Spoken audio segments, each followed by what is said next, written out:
Welcome to my channel Economic Success. Please like and subscribe my channel.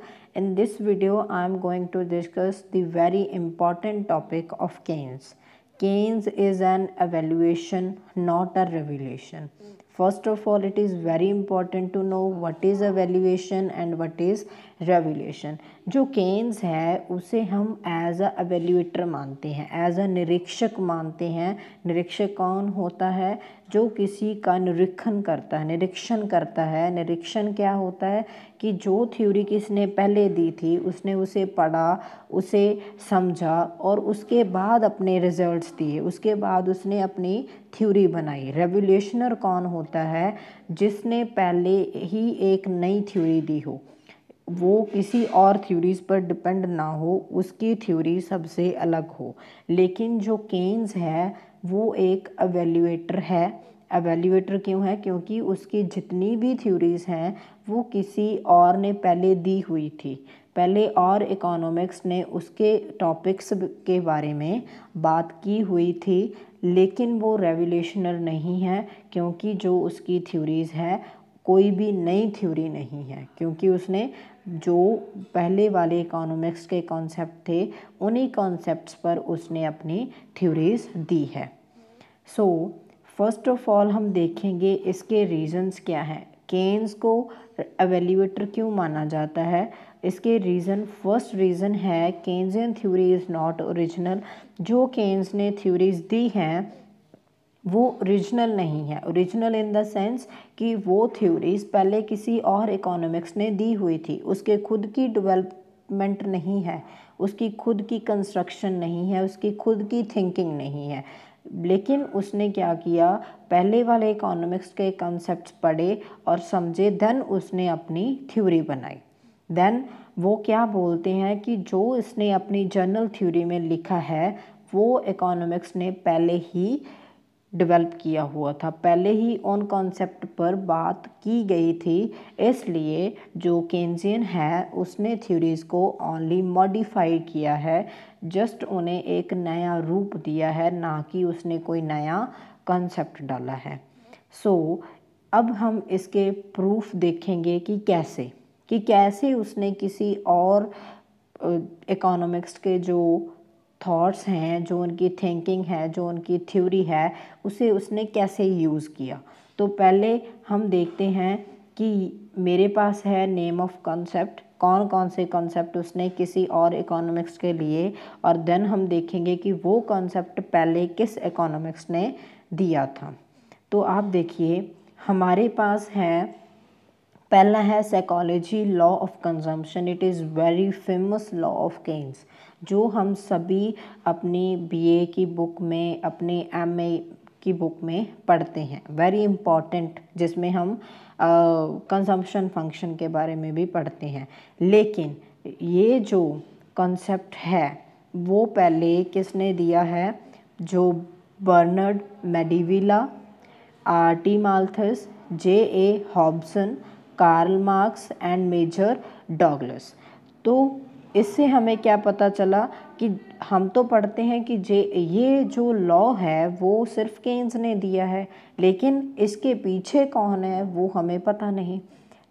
लेकिन UGC में ऐसे ही questions पूछे जाते हैं जिसके बारे में हमें पता होता है, जो फेमस होता है वो उसको तो सभी जानते हैं, लेकिन उसके पीछे कौन है उसके बारे में कोई नहीं जानता। तो आपको इस वीडियो से, इस कॉन्सेप्ट से क्या पता चलेगा कि जो केन्स ने अपने कॉन्सेप्ट्स दिए हैं, जो थ्योरीज उसने दी है, उनके पीछे कौन है। देन फर्स्ट इज़, हमने देख लिया कि psychology of law of consumption जो है वो किसने दिया है। केन्स से पहले किसने इसके बारे में बात की है। Then effective demand. Effective demand क्या होती है? One aggregate demand is equal to aggregate supply. जब एग्रीगेट डिमांड एग्रीगेट सप्लाई के इक्वल हो जाती है तो उस टाइम पीरियड को हम क्या बोलते हैं? Effective demand. So effective demand इसने किस थ्योरी में यूज़ किया है? केन्जियन ने अपनी इनकम एंड एम्प्लॉयमेंट थ्योरी में, जो हमने अपने इस वीडियो से पहले जो वीडियो मैंने डाली है उस वीडियो में इस कॉन्सेप्ट के बारे में मैंने बात की है। अगर आप चाहें तो मैं उसका जो लिंक है डिस्क्रिप्शन बॉक्स में डाल दूँगी, प्लीज़ आप देख लेना। लेकिन ये इफ़ेक्टिव डिमांड का कॉन्सेप्ट है जो आर.टी. माल्थस ने पहले दिया था, उसने इसके बारे में पहले बात की थी।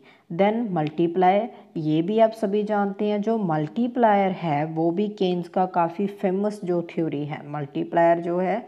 लेकिन केन्स के पहले से एक और इकोनॉमिक्स था जिसने इसके बारे में बात की थी, वो था खान। Then saving and investment function, इसने सेविंग एंड इन्वेस्टमेंट फंक्शन हमें ऐसे दिया है ना कि जो इन्वेस्टमेंट है उसे इसने फिक्स माना है, लेकिन जो सेविंग है वो हमारी नेगेटिव देन क्या होती है, पॉजिटिव होती है। और जहाँ पर ये दोनों कट करते हैं क्या होता है, हमारा इक्विलिब्रियम होता है। यहाँ पर क्या होगा, saving is equal to investment क्या होती है, इक्विलिब्रियम होती है, ये हमने देखा है। और एक और उसने बताया aggregate demand is equal to aggregate supply, ये क्या है, हमारी इफेक्टिव डिमांड। और ये नीचे वाला जो उसने सेविंग और इन्वेस्टमेंट फंक्शन दिया, लेकिन ये सबसे पहले रॉबर्टसन ने दिया था, उसकी ये पहले की डेवलपमेंट थी। देन इसने बात की है मार्जिनल एफिशिएंसी ऑफ कैपिटल, जिसे हम बोलते हैं MEC।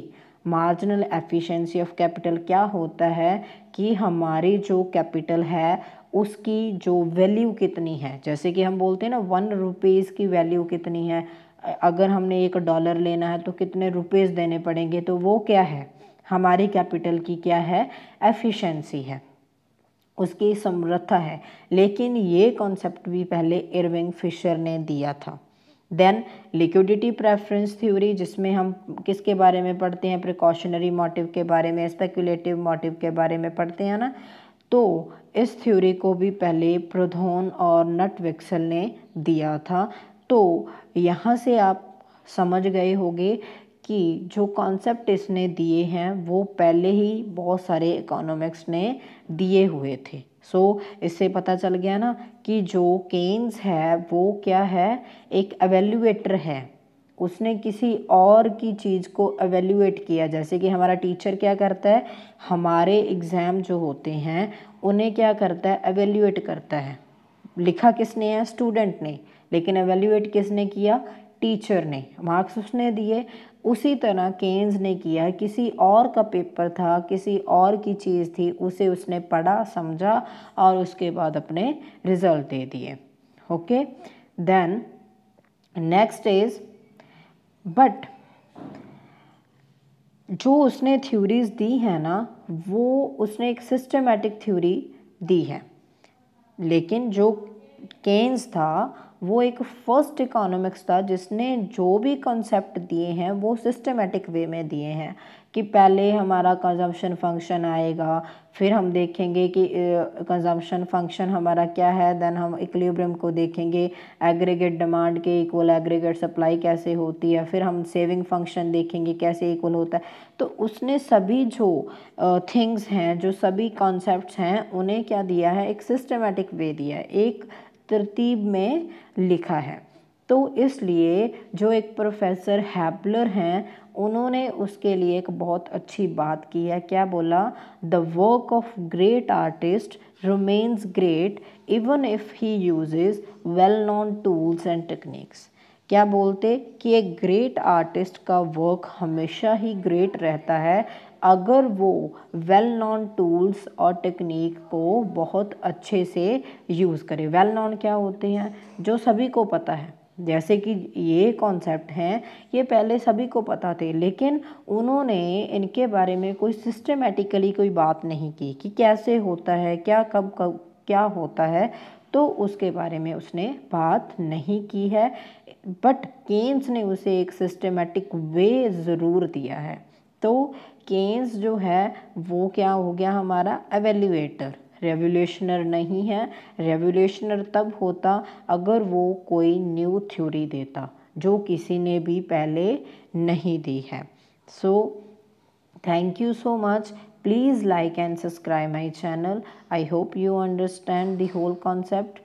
Please like my channel and subscribe my channel. Thank you so much.